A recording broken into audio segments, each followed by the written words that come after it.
Iepriekšējā sērijā ceļotāji cenšoties paglābties no lielā karstuma, veldzējas vidusjūras dziļākajā vietā Jonijas jūrā.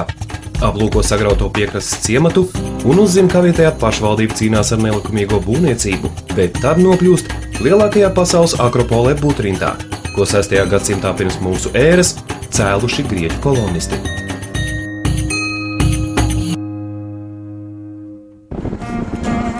Ekspedīcijas komanda dodas uz Albānijas dienvidu apgabalu Delvina, kur atrodas īpašs dabas veidojums – Pazemes upe, kas virzemē iznāk no 50 metrus dziļa salas, jeb Zilā acis. Sjuri, saņemies! Sjuri, izrautas!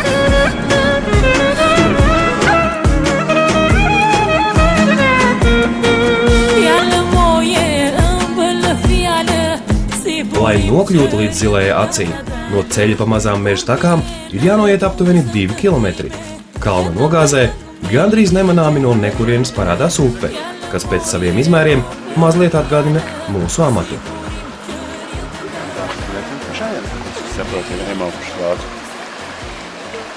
Man tā sajūta, ka 50 metri nav tāda drausmīga. Pat ja nezinu, ka neredzēt viņas vēl negrozēs vēl.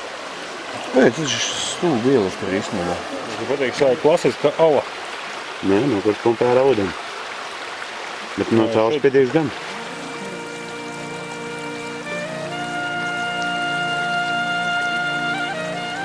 No 50 metrus dziļās alas ik sekundi virzemē iznāk 6 kubikmetri dzidra ūdens. Zilajā acī ūdens spiediens ir tik liels, ka iemetot tajā vidēja izmēra akmeni, tas nevis nogrimst, bet tiek izstumts virspusē. Vietējie stāsta, ka katram, kas pirmo reizi nokļuvis līdz šim dabas veidojumam, ir jāielec Zilajā acī no speciāli izveidota laukumiņa virs salas. Tomēr mūsu ceļotājiem tas nelikās īpaši vilinošs piedāvājums. Redz, noslīgt kaut nevar. Noslīgt, nē.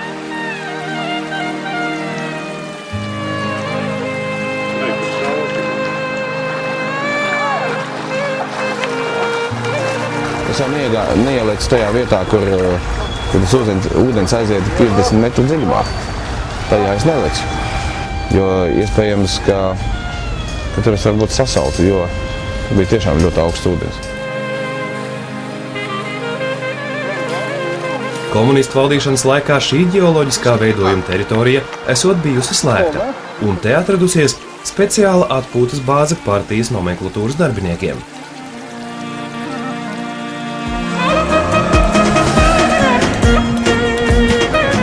Bet kā jau mēs vienojāmies, tad šofers atbild tikai par mašīnas gabarītiem. Jā.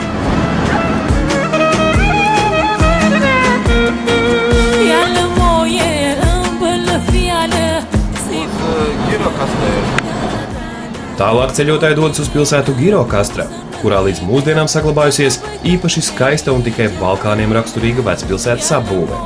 Girokastras otra nozīmīgākā lieta, kas ierakstīta visos ceļvežos, ir tā, ka tur dzimis komunistu līderis Envers Hodža.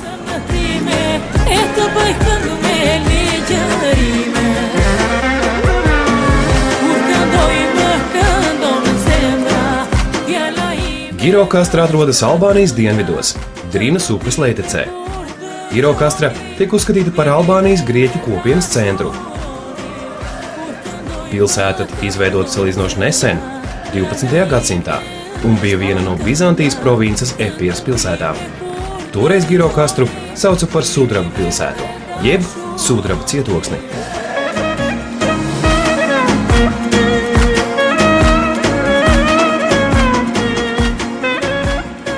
Tā pati pilsētiņa bija vienkārši lieliska. Es to vienmēr saucu pavisam vienkārši mistiskā vieta. Ka tur ir kaut kāda elpa, kuru nevar uzreiz sačakrēt.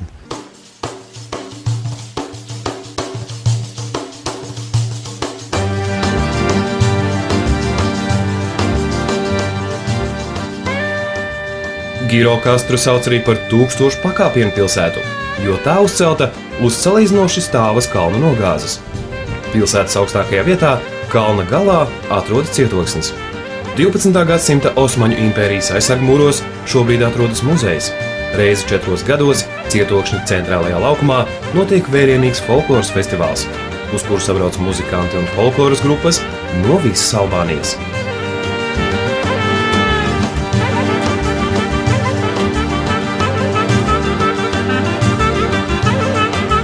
Viena no lielākajām ekspozīcijām Girokastras cietoksnī ir ieroču muzejam, kura viens no jaunākajiem eksponātiem ir amerikāņu kara lidmašīna, kas it kā 50. gados ir notriekta virs Albānijas. Tomēr par šī eksponāta izcelsmi īstas pārliecības nav nevienam.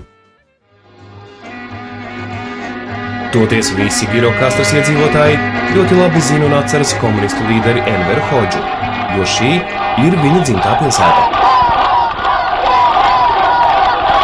Savas valdīšanas laikā Hodža Girokastru ir apmeklējis neskaitāmas reizes. Tomēr nevis tāpēc, ka ļoti ilgojies satikt savus novadniekus, bet gan tāpēc, ka 1970. gadā zem kalna, virs kuras lejas Osmaņu impērijas laika cietoksnis, viņam tika uzbūvēta pazemes rezidence.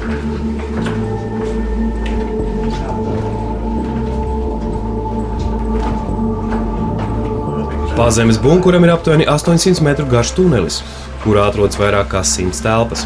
Katra telpa ir aptuveni 24 kvadrātmetrus liela un paredzēta gan dzīvošanai, gan darbam kara apstākļos. Kā jau šādām celtnēm pienākas, bunkurā atradās ne tikai pārtikas un dzeramā ūdens rezerves, bet arī speciāla ieroču un munīcijas noliktava.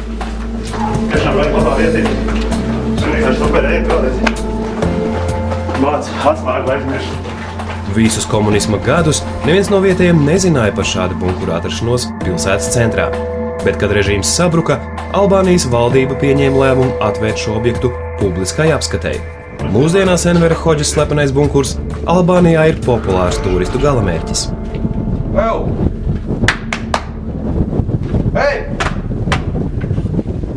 Skapjaugas. Vējš apūš cauri, ne? Jā, vējš apūš cauri, arī nav cauri. Varbūt to.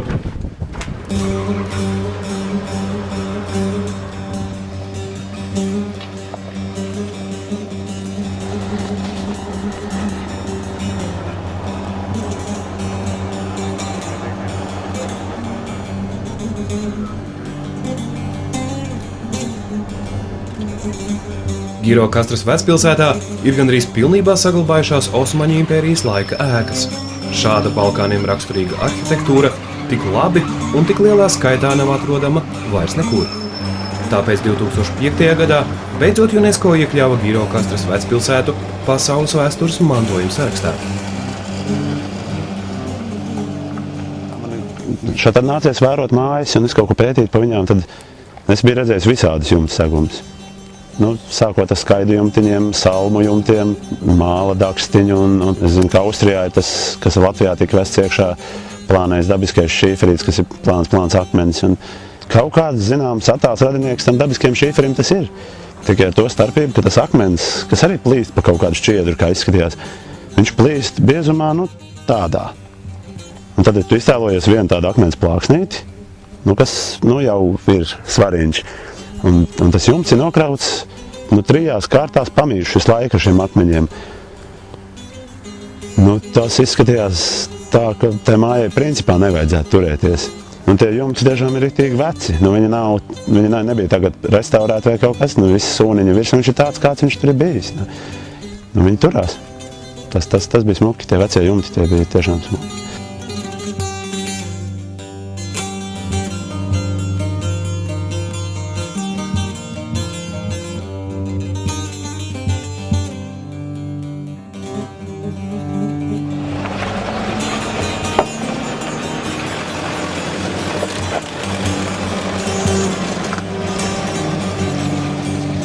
Mēģinājām braukt pa ieliņām, pa kurām iespējams ar džipiem neviens nav braucis un nevajag braukt, ka tās ir ezelīšu ieliņas.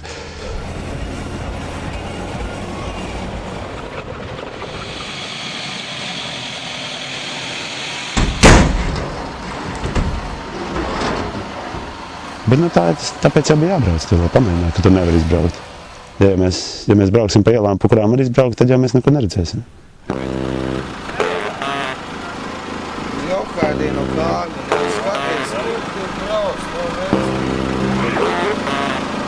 Bet tā, ka laikam es sapratu, ka ikdienā, ja tu brauc ar mazu mašīnu, tad uzreiz sēsties lielā nevajag. Jo nebija sajūta, ka tur nevarēs izbraukt. Bija sajūta, ka tur ģeļi izies.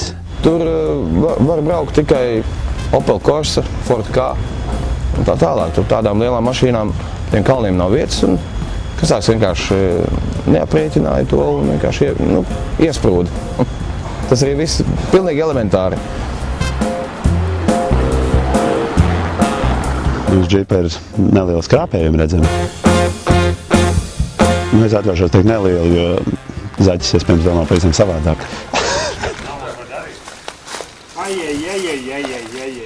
No. Kārli, nāc šurp! Nāc šurpu! Un šeit. Kārli, nāc šurpu, nu! Es ticu, ka zaķim mašīna ir tāpēc, ka gribās braukt ar mašīnu kaut kur tur, kur var iebraukt, nevis tāpēc, lai parādītu, cik man ir drausmīgi lepns džips. Nu tā kaut kā es to redzu, un zaķis nemaz nelamājās. Nu, gan jau es izdomāšu, kā atdarīt ir labi. Vajadzēja lielāku korpu, tālāk tik. Nu jā, bija doma, bija grīdām, mašīnā. Pazīvināt. Diezgan stulbi iesprūst pa vidu. Bet tas nebija, jā, no otras. Tā ir, ka pierod braukt mazu mašīnu.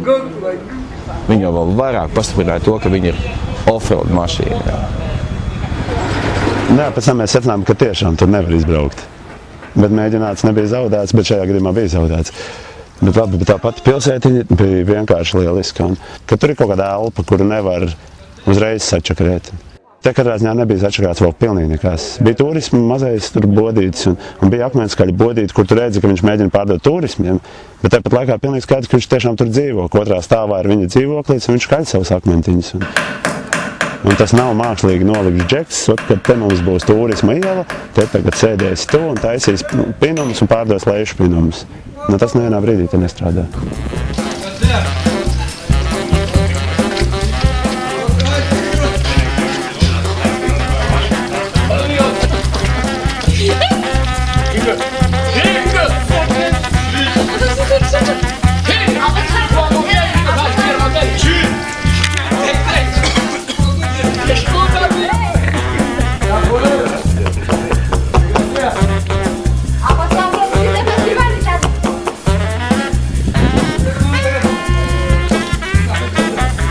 Varbūt lielāka karstuma dēļ, varbūt spilgtās dienvidu saules ietekmē, bet Interam pēkšņi radās doma un neizturama vēlme doties Girokastras ielās, lai atrastu berberu.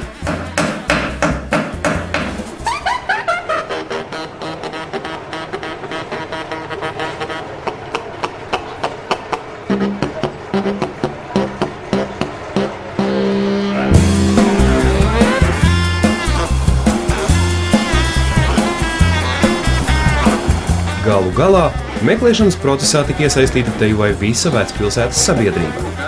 Un jau pēc neilga laika visa pilsēta zināja, ko meklē vīrietis zaļajā krēklā.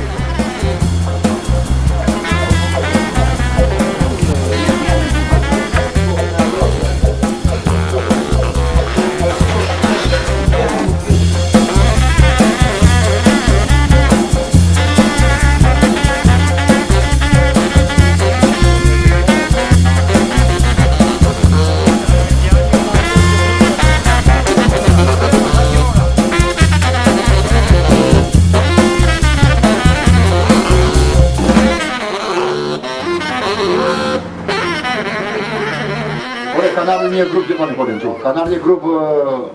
Don't check now. 4:30. 4.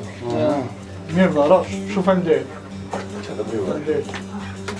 Kamēr Intārs pilsētā meklē berberu, jeb bārdzini, tikmēr Kārlis pilnīgi nejauši ir uzgājis šuvēju, kas viņam gatava palīdzēt neveiklā situācijā. Tad drusku pusnolaiž žalūzijas, lai nekarst, sēž tantuks un šuj kaut ko. Remontē apģērbs un šūdini. Ja es ar šitādām biksēm aizbraukšu mājās, sievai būs pārmetumi zinājumi, es domāju. Un es gāju iekšā un lūdzu, vai man nevar izliedzēt ar tām biksēm. Un tantuks ar lielāko prieku vispār nometa citus darbus malā, redzēja, ka man ir ķibeli. Tas bija baigi sirsnīgi sajūta.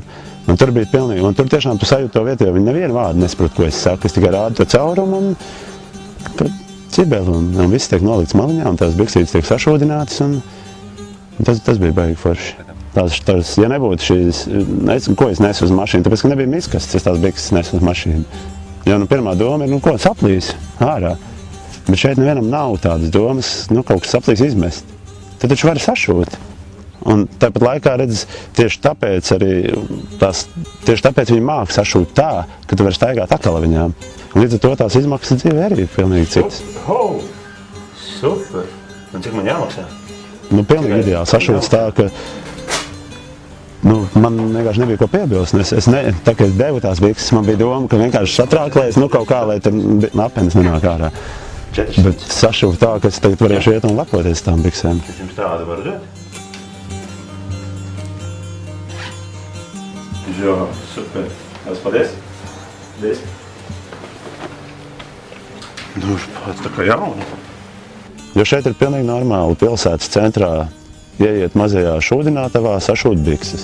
Šeit ir pilnīgi normāli, ka konkulīts ir atnācis stundu, pusotru, pirms nāks bārdzinis. Atnācis pasēdēt, lai iedzertu vietējā krodziņā, lai sagaidītu bārdzini, kurš nāks pēc pusotras stundas.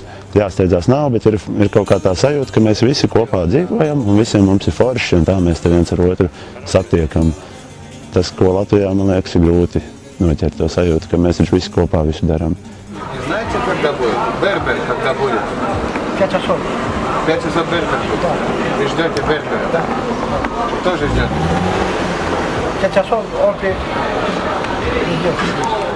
Он маленький юноша. Да. Супер. И как у вас тут? Как вы знаете русский язык? Я был в школе в Тиране, в университете. 7 лет. Да. Там научились. Там было... Но знать. я учил языка 25 лет. Но сейчас я забыл все, потому что если не говоришь с кем-нибудь, Да, конечно. Да, конечно. Запивай. Да, очень. как тебя зовут? Интерс. Интересно. Да. Kāрлus. Из Литвы?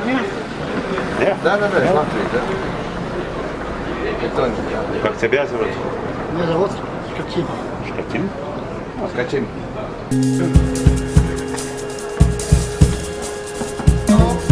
Very established Albanian style. No? Es pie viņa pasūtīju supermodernu, īstu albāniešu bārdas griezumu.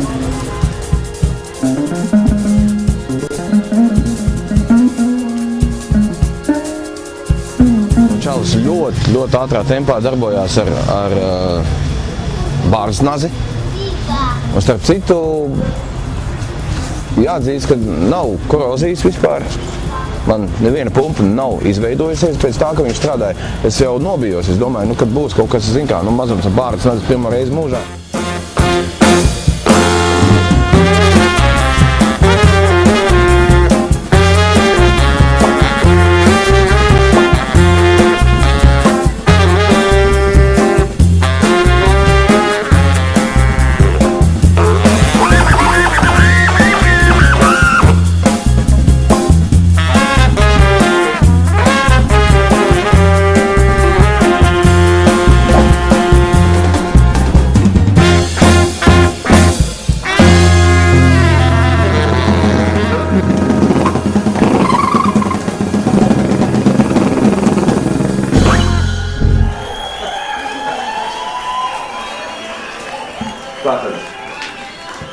Albanian style.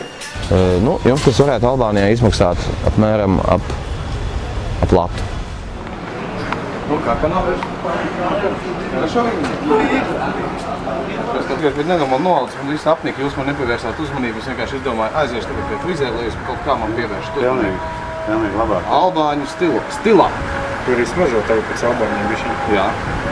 Ir? Nu ko? Tev vēl vajadzētu integrēties Albāņu sabiedrībā. Mēs ar Kārli jau to esam izdarījuši. Var sarunāt, ka tu otrā mašīnā. Tu domā, ka es ieintegrējos ar mašīnu? Nē, tu ieintegrējies ar bikšu. Kā tu ieintegrējies ar mašīnu? Tad šajā pilsētiņā bija tā burvība, ka tas ir gan tas reljefs, gan visi tie stāstiņi kaut kādā ap to pilsētu ar tiem tuneļiem, kur kara laikā izskriet caurienu kas. Un tāpat laikā tā vecpilsētiņa tik burvīgi, tāda uztupināta uz kalna. Lieliski. Ir vērts atbraukt.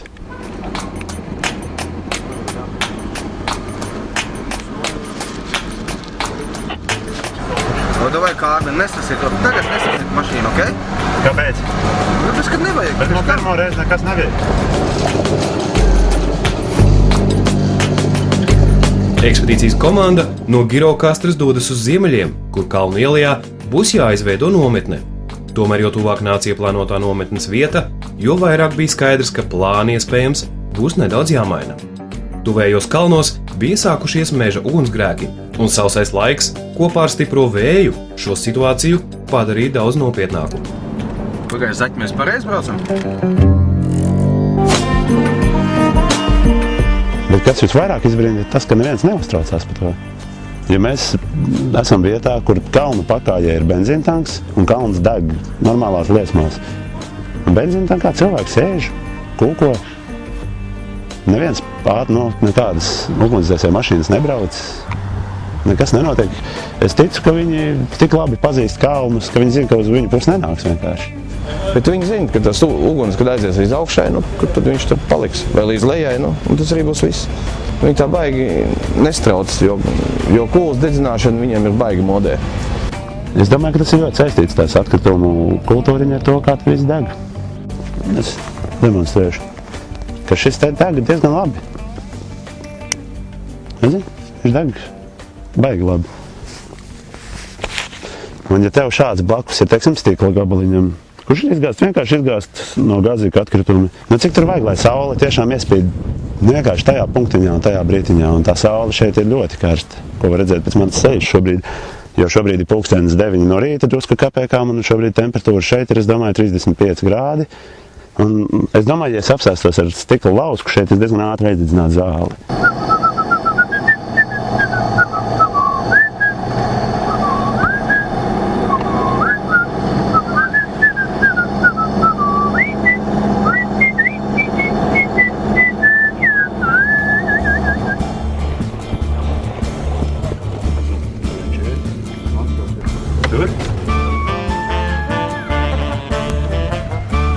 Lai arī lielajā vējā izveidot pietiekami drošu ugunskura, lai nenosvilinātu kalnu arī šaipus upei, un uz tā vēl pagatavot vakariņas, ir pietiekami sarežģīts pasākums. Ceļotāji ar to tika galā teicami.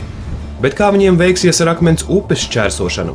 Kādi izskatās Albānijas kanjoni un cik daudz Kalašņikova automātu saražoja rūpnīcā Albānijā, uzzināsim jau pēc nedēļas. Ekspedīcijas 8. sērijā.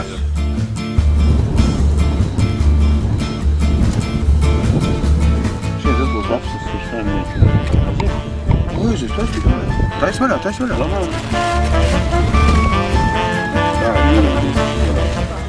Nu, paprāvē, devies propaņiem uz testu. Liekam? Viņam uz lobiņu.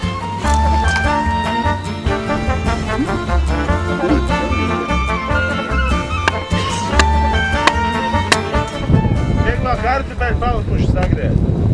7. Tev ir ilgi vēl gaļa? Vai kartupeļi? 7.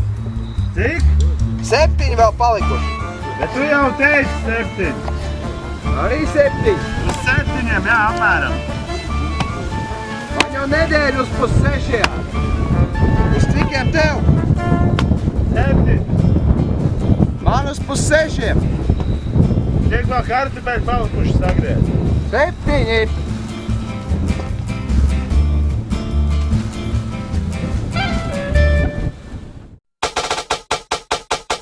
Albānija, tu mana vienīgā respublikā, kurā gribu atgriezties uz mūžībām. Tu kā mana sirds Albānija, es mīlu tevi rītā vakarā, gribu aizbēgt tavos kalnos pusdienā, tu mana vienīgā Albānija.